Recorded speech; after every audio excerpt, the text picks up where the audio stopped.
don't just think because you're good at math or you're a genius as a musician or whatever, then you're an intelligent person.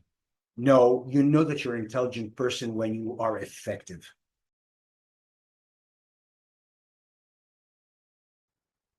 Okay. Do you want to know how you can tell intelligence? I mean, how you can tell an intelligent person from a non-intelligent person? That's a no-brainer.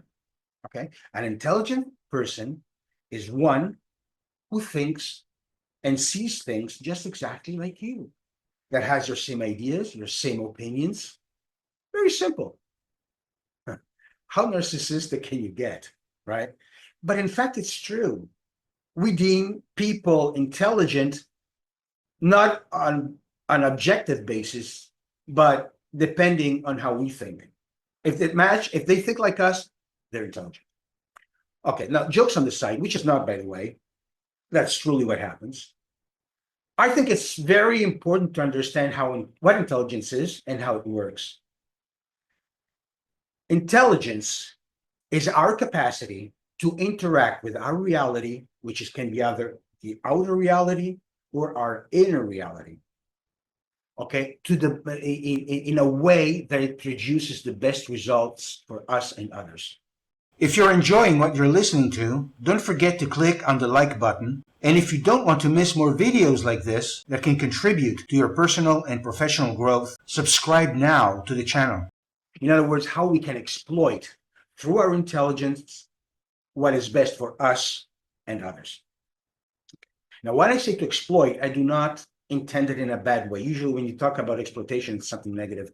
To exploit in this case, it's very positive because reality is for us to deal with and to work with. So, the more results and the more proficient we are in getting those results from our inner and outer reality, the better results we get, then that means that we have been intelligent. It's very simple. So it's not a question of knowledge. Many people confuse a knowledgeable person with an intelligent one.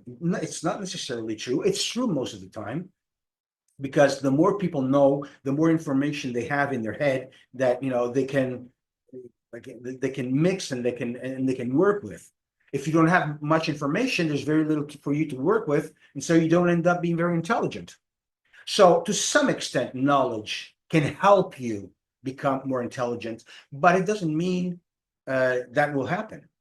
I know many people with university degrees that are idiots. Why? Because they're much too concentrated on their knowledge and their information, and they idealize it.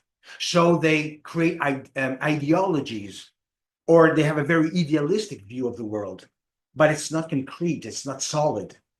And so they even say things that are stupid because it cannot be just information. You have to put it into practice. You have to work on your experience and create more experience. So that is how you mold and how you shape and how you empower your intelligence. So this being said, let's get to the core of the thing. Intelligence is not something monolithic. All right. It's not something, it's just intelligence. That's it. No. Intelligence is multi-layered. It's one thing, yes, but it has many layers within it. And we have to be proficient in all of them. And the more we're proficient, and the more we have these various levels communicate themselves among themselves in an efficient way, which means that you have to know what these intelligences are, of course, otherwise you cannot do it, if not instinctively. And the more you will become proficient and effective and therefore intelligent. So the first layer is, we can call it mechanistic intelligence. Mechanistic, why is it called mechanistic? Because we relate more or less effectively with the outside world, and in a way that we can exploit it in the best possible way. But it's just about the outside. So for us, it's like a machine. That's why it's called mechanistic. And so you do this, you'll get that. Very mathematical, very schematic. An example of mechanistic intelligence is how you do math, how you write, how you how you can, for example, solve problems, stuff like that, stuff that belongs to our material, physical world. And by the way, even the upper intelligences, which we will see, always manifest at this level. For example, if you have a strong emotional intelligence, you will not manifest it if not at this level. In other words, if you have a strong emotional intelligence, like for example, Forrest Gump, just to make an example, you will not tell that he has emotional intelligence because you cannot tell. How can you tell? Only if it manifests in this mechanistic reality that we're in. So he was able to do things, very spontaneously, the way very instinctively, with a strong emotional intelligence, but he manifested it here. And talking about emotional intelligence, for example, we have self-mastery. When you have good communication, you know how to communicate to people, not just technically, which would belong to the first level, but even emotionally. Or when you don't have too much empathy, or when you don't have too much motivation, then you're low in your emotional intelligence. You have to work on those. But even then, when you're motivated, it's not enough for you to motivate it. You have to transform that motivation in the physical level.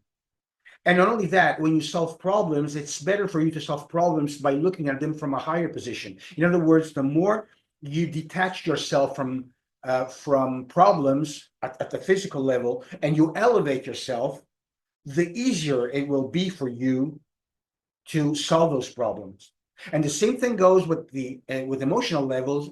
If you have a problem at the emotional level, you should work at your superior, at your upper level. It will help you in that because you detach yourself from the problem. See, this is how it works. And this is why it's so important for you to understand how these intelligences work together. And in fact, the third layer, we can say, is what's called the systemic intelligence. Systemic intelligence is where you understand. It's not about you, it's not about the physical world, but you understand what are the laws and the forces and the dynamics in this world. In other words, what makes reality what it is and how it operates, how it functions. When you know that, you're at a pretty good level. For example, I work on systemic intelligence. I work with people in that because I understand how important that is, not just to know what to do, not just how to relate to things and to people and yourself, but also to understand how everything functions, how reality works. And the fourth level is spiritual intelligence. Okay, so that's with your awareness, introspection, your connection to the universe and all that stuff, which is very important. It exists. We don't consider it much, but by most people, because people want to be very practical, as they say. I want to be very concrete. Working just on the material level does not work. You'll end up being stupid. You need the support of all the other types of intelligences as well. And this, when you keep this in mind, and therefore the spiritual intelligence is going to help in that, because when you really take a good look at yourself, you feel in touch with the universe, you really detach yourself from things and you can see things much more clearly. Then you have to intervene materially, as I said. Even spiritually, even if you're at that level, you still have to manifest it at the mechanistic level, as I said before. Don't just think because you're good at math or you're a genius as a musician or whatever, then you're an intelligent person.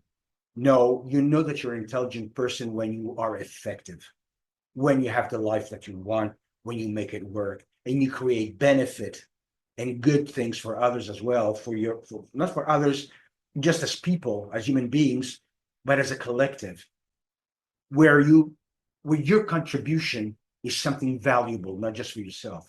Then you can say that you're an intelligent person. See you next time.